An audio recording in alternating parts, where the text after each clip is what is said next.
शुरुआत आपसे करेंगे। बताइए आपके शेयर कौन से हैं? आपके लिस्ट में क्या 3 शेयर हैं आज आज भी? Good afternoon Abhishek ji, good afternoon everyone. या तो तीन स्टॉक्स ही निकाले हैं हमने अभी।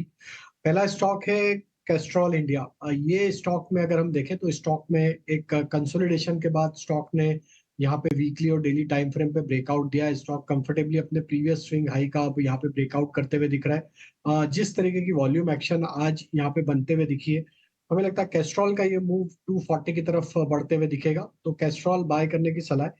स्टॉप लॉस रखेंगे करीब 216 का। डिस्क्लेमर होगा, ये स्टॉक हमारे क्लाइंट्स को भी सजेस्ट किया और हमारे टारगेट पोजिशनली इसके काफी ऊपर है। 260 तक की अपसाइड हम एक्सपेक्ट कर रहे हैं। दूसरा स्टॉक जो बाय करने की सलाह रहेगी वो कैपेसाइट इंफ्रा। ये स्टॉक में भी अगर हम देखें तो एक फ्लैग पैटर्न का ब्रेकआउट यहाँ पे होते हुए दिखा है। स्टॉक के डेली वीकली टाइम फ्रेम पे अगर स्टॉक को एनालाइज करें तो स्टॉक ने अपने जनवरी के स्विंग हाई का अब यहाँ पे ब्रेकआउट किया है। जिस तरीके से स्टॉक में यहाँ पे टेक्निकल फॉर्मेशन बने, यहाँ पे हमें लगता है नेक्स्ट टारगेट स्टॉक का 315 की तरफ बढ़ते हुए दिखेगा। स्टॉप लॉस रखेंगे करीब 296 का।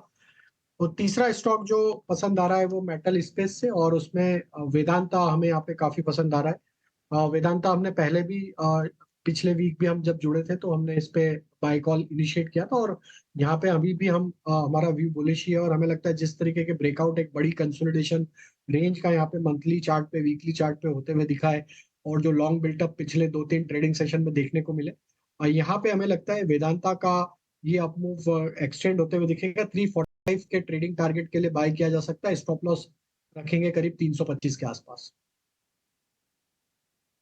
बढ़िया टारगेट वेदांता के लिए भी 345 रुपए का। और वेदांता के अलावा सी लीटर वाले 2 शेयर कैस्ट्रॉल और कैपेसिटी इंफ्रा ये सर जरा देख के बताएंगे हिंदुस्तान का ऊपर और कितना चलेगा या फिर हो गया काम? नहीं डिम्पी जी, देखिए पूरे मेटल पैक में जिस तरीके का मूड माहौल है, फेरस नॉन फेरस दोनों ही सेगमेंट में देखें तो एक अच्छा मोमेंटम बना। और वहीं हम कमोडिटी में भी देखें तो बेस मेटल भी एक अच्छी तेजी में देखने को मिला है। एल्यूमिनियम, कॉपर, जिंक सारे ही बेस मेटल में भी एक अच्छी तेजी बनी हुई है।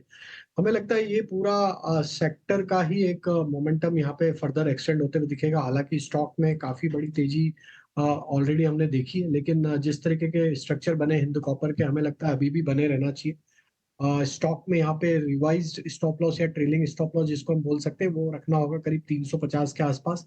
जब तक ये 350 के ऊपर बना हुआ है, हमें लगता है ये स्टॉक का नेक्स्ट टारगेट जो आते हुए दिख सकता है वो करीब 375 380 की तरफ भी आते हुए दिख सकता है। और हमें लगता है मेटल पैक में अभी और भी मोमेंटम एक्सटेंड होते हुए दिखेगा, तो बने रहना चाहिए 350 के स्टॉप लॉस। 350 के स्टॉप लॉस के साथ बने रहेगा। इसको आप ट्रेल कीजिएगा। चार्ट में आपकी स्क्रीन पे वापस से दिखाता हूँ। बढ़िया ब्रेकआउट दिया हुआ है। ब्रेकआउट के बाद क्या शानदार चलता है, फिर कंसोलिडेट करता है, फिर चलता है। एक पहले शेयर की पहचान होती है, अच्छे शेयर की जो पहचान होती है वो यही होती है कि अपने कंसोलिडेशन को फॉल में ना बदले, अपने कंसोलिडेशन को कंसोलिडेशन में रहने दे और उसके बाद उसके अंदर बदलाव लेके आए। ये आप चार्ट जो देख पा रहे हैं वीकली बेसिस का है, यानी कि हर एक कैंडल एक हफ्ते की है। तो आप समझ सकते होंगे मैंने कितना पुराना चार्ट आपको दिखा दिया। ऑलमोस्ट 3 साल का है। यहाँ से हुआ इस ब्रेकआउट हो, उसके बाद का मोमेंटम चेक करो। मूवमेंट आया साइडवेज, फिर मूवमेंट आया। ये इसमें कह रहा था अच्छे शेयर की पहली पहचान होती है, और ये मैंने आपके लिए नोटिस भी करवा दिया। और अभी 2 कैंडल्स जो लास्ट के यानी कि 2 वीक से नॉन स्टॉप एक तरफा ग्लोबल मार्केट्स में और शेयर के प्राइजेस में हो रहा है नोटिस। कई बार क्या होता है, हम कमोडिटीज़ को ना एक अलग सेगमेंट मानते हुए छोड़ देते हैं, जबकि कमोडिटीज़ के बहुत प्यारे इंसाइट्स होते हैं। वो इंसाइट्स आपको इक्विटीज़ में बहुत हेल्प करेंगे। और ऐसा नहीं है आज एक गैप के साथ खुला, आपके स्क्रीन पर आप चेक कर लो 331 के आसपास से खुलने के बाद ये 360 पहुंचा हुआ है। तो अच्छे शेयर पकड़िए, बेहतर शेयर पकड़िए और मोमेंटम के साथ चलिए, सेलेक्टिव रहिए। बस यही आपके लिए सबसे।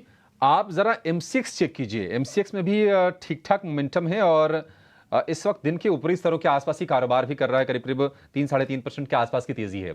एमसीएक्स में आपको लगता है कि तेजी मौजूदा स्तर से भी कर सकते हैं? तो देखिए अभिषेक जी, ये 4th वीक है जहाँ पे स्टॉक में एक कंसिस्टेंट बाइंग देखने को मिली है। हालांकि हमने देखा था स्टॉक में एक बड़ा करेक्शन मार्च के महीने में देखने को मिला था, लेकिन अब जो रिकवरी बनी है ऑलमोस्ट अपने जो भी लॉसेस थे पिछले हफ्तों के वो सब रिकवर होते हुए दिख रहे हैं। और स्टॉक में ओवरऑल लॉन्ग टर्म स्ट्रक्चर तो इसका बुलिश ही है। तो एक करेक्शन के बाद वापस यहाँ पे एक अच्छे रिकवरी के साइन बने और स्टॉक में हमें लगता है जिस तरीके के फॉर्मेशन बने ये वापस अपने प्रीवियस स्विंग हाई को क्रॉस करने में कामयाब होते हुए दिखेगा। 3850 तक की अपसाइड हमें लगता है 3850 3900 तक की अपसाइड यहाँ पे कंटिन्यू होते हुए दिख सकती है। जिनके पास भी ट्रेड है लॉन्ग साइड का वो होल्ड करे। यहाँ पे स्टॉप लॉस अब रखना होगा करीब 3670 के आसपास और अपसाइड में 3800 3850 तक के अपसाइड के मूव के लिए हमें लगता है एमसीएक्स में मोमेंटम कंटिन्यू होते हुए दिख सकता है शॉर्ट टर्म। शेयर है जिस पर हमारे एक्सपर्ट्स भी बुलिश हैं और ये शेयर ऊपर चल भी रहा है, लगातार अच्छी चाल दिखा भी रहा है, वो है भारत इलेक्ट्रॉनिक्स का। 185 रुपए के स्तर से लगातार बीएल के शेयर में तेजी है और 6200 करोड़ रुपए के बड़े ऑर्डर की खबर है बीएल को लेकर। राजेश जी, बीईएल 227 रुपए पर अब ये शेयर आ गया है। आज भी अभी देखिए एक स्पॉट आया है, 2% ऊपर ये शेयर ट्रेड कर रहा है। बीएल आपको कैसा लग रहा है? और राजेश जी, मालिक किसी को अगर रखना हो इसको 2 हफ्ते तो क्या टारगेट्स आप देख रहे हैं? तो बिल्कुल अभिषेक जी पोजीशन होल्ड करना चाहिए और जिस तरीके से इसके स्ट्रक्चर बने हुए हैं, हमें लगता है यस यहाँ से स्टॉक में 240-45 की तरफ अपवर्ड मोमेंटम कंटिन्यू होते हुए दिखेगा। काफी स्ट्रॉन्ग बाइंग एक्शन देखने को मिली daily weekly monthly time frame across all time frame stock में एक स्ट्रेंथ है। ऑल टाइम हाई ट्रेजेक्टरी पे स्टॉक ट्रेड करा और पूरे सेक्टर में भी एक अच्छा मोमेंटम बना हुआ है। तो भारत इलेक्ट्रॉनिक्स पे व्यू हमारा बुलिश है। स्टॉप लॉस यहाँ से अब जो रखना होगा वो करीब होगा 224 के आसपास और अपसाइड में 240 की तरफ हमें लगता है मोमेंटम एक्सटेंड होते हुए दिख सकता है। 240 रुपए की तरफ मोमेंटम ये शिफ्ट होता हुआ आगे दिखेगा। और ब्रेकिंग न्यूज़ की, एथेनॉल उत्पादन के लिए ज़्यादा शुगर के इस्तेमाल पर विचार चल रहा है और ये एजेंसीज़ के हवाले से ये खबर है। हालांकि ये पॉजिटिव खबर है। जो भी एथेनॉल बनाने वाली कंपनीज़ हैं, जो एथेनॉल के लिए जो मशीनरी बनाती है जैसे कि प्राज इंडस्ट्रीज़, इसके अलावा बलरामपुर चीनी, श्री रेणुका, ये तमाम शेयर फोकस में रहेंगे। ये आपको स्टॉक्स भी हम आगे दिखाएंगे। बलरामपुर चीनी 392 रुपये पर ट्रेड करा, 1.5% के आसपास की तेजी इसमें हमें दिख रही है। चीनी स्टॉक्स में राजेश जी, शुगर स्टॉक्स में कहीं आपको लगता है कि मोमेंटम है, इसको कैचअप करने की कोशिश करनी चाहिए? क्योंकि ये खबर निश्चित तौर पर पॉजिटिव है ये। तो बिल्कुल पिछले 10 मिनट में देखें तो सारे शुगर स्टॉक्स में एक अच्छा मूव यहाँ पे बनते हुए दिखा है। ईआईडी पैरी को अगर हम देखें तो यहाँ पे एक अच्छा ब्रेकआउट आते हुए दिख रहा है। हमें लगता है ये स्टॉक में 620-25 तक की अपसाइड आते हुए दिख सकती है। बलरामपुर चीनी को भी अगर हम देखें तो वहां पे भी जिस तरीके के फॉर्मेशन बने स्टॉक में करेक्शन के बाद वीकली चार्ट पे एक फॉलिंग चैनल का ब्रेकआउट यहाँ पे होते हुए दिखा और हमें लगता है कि अब ये स्टॉक अगर 387 के ऊपर बना रहा तो बलरामपुर चीनी का नेक्स्ट टारगेट यहाँ पे 405 की तरफ आते हुए दिख सकता है। इवन अगर हम देखें तो यहाँ पे राज इंडस्ट्री को भी यहाँ पे फोकस में रखना चाहिए। हालांकि अभी यहाँ पे देखें तो अभी म्यूटेड बिहेवियर है। उसी जगह देखें तो हम त्रिवेणी भी यहाँ पे फोकस में रख सकते हैं। त्रिवेणी में एक अच्छा स्पॉट बना है और त्रिवेणी में देखें तो करेक्शन के बाद स्टॉक अब 50 डे मूविंग एवरेज के ऊपर वापस सस्टेन होते हुए दिख रहा है। 332 यहाँ से इमीडिएट स्टॉप लॉस होगा। अगर इसके ऊपर बना रहा ये स्टॉक पे इसका नेक्स्ट टारगेट 345 350 की तरफ भी आते हुए दिख सकता है। तो पूरे शुगर पैक में एक बाइंग जरूर बनी है पिछले 10-15 मिनटों में। तो हमें लगता है कि जरूर ये न्यूज का इम्पैक्ट है और हो सकता है कि ये न्यूज अगर पता होती है तो ये फॉलोअप बाइंग एक्शन भी आते हुए दिख सकती है।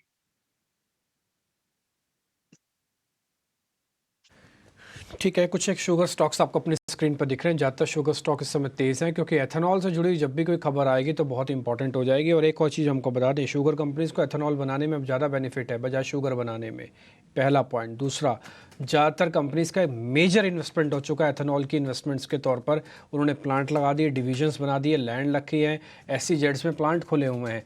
इसलिए जब भी एथेनॉल के रिगार्डिंग कोई भी पॉजिटिव खबर आएगी तो चलेगा। आप शुगर के रिगार्डिंग कोई खबर लेके आइए और शेयर को चला के खाइए, कोई शेयर नहीं चलेगा क्योंकि उनका प्रोपोर्शनिटी कम हो रहा है। और जैसे चतुर्वेदी साहब बोलते हैं जो रेणुका शुगर के आते हैं कि अब हम शुगर कंपनीज तो है ही नहीं, हम तो अब एथेनॉल कंपनीज हैं अब, क्योंकि हमारी बैलेंस शीट में एथेनॉल का पार्ट बहुत बड़ा है और गवर्नमेंट को शुगर की कम ज़रूरत है, एथेनॉल की ज़्यादा ज़रूरत है। शुगर तो सिर्फ इन्फ्लेशन को चेक एंड बैलेंस करने के लिए होता है या किसानों का मुआवजा एक किस्म से पहुँच जाए क्योंकि गन्ने की खेती हो रही है। अदरवाइज़ गवर्नमेंट की रिक्वायरमेंट सिर्फ एथेनॉल है और कोई रिक्वायरमेंट नहीं है गवर्नमेंट की। और जो जितना बड़ा एथेनॉल का चंक लेके बैठा उतना बड़ा प्लेयर है। छोटी कंपनीज का प्रोपोर्शनेट एथेनॉल ज़्यादा होगा ना तो ज़्यादा बेनिफिशियरी होगा। जैसे कि रेणुका शुगर, ये 85% एथेनॉल बनाती है कंपनी, सिर्फ 15% शुगर में रह गई है। और वो ये एक जानकारी मैं आपको और दे दूं, वैसे ये अडानी ग्रुप की कंपनी है श्री रेणुका, अभी तक इसका नाम नहीं बदला है। 1 करोड़ शेयर इसके अंदर आज ट्रेड हुए हैं। आप शेयर देखिए, अपने आप से आपको दिख जाएगा। बहुत छोटी छोटी बारीक बारीक चीज़ें अगर पकड़ेंगे तो आपको आइडिया लग जाएगा।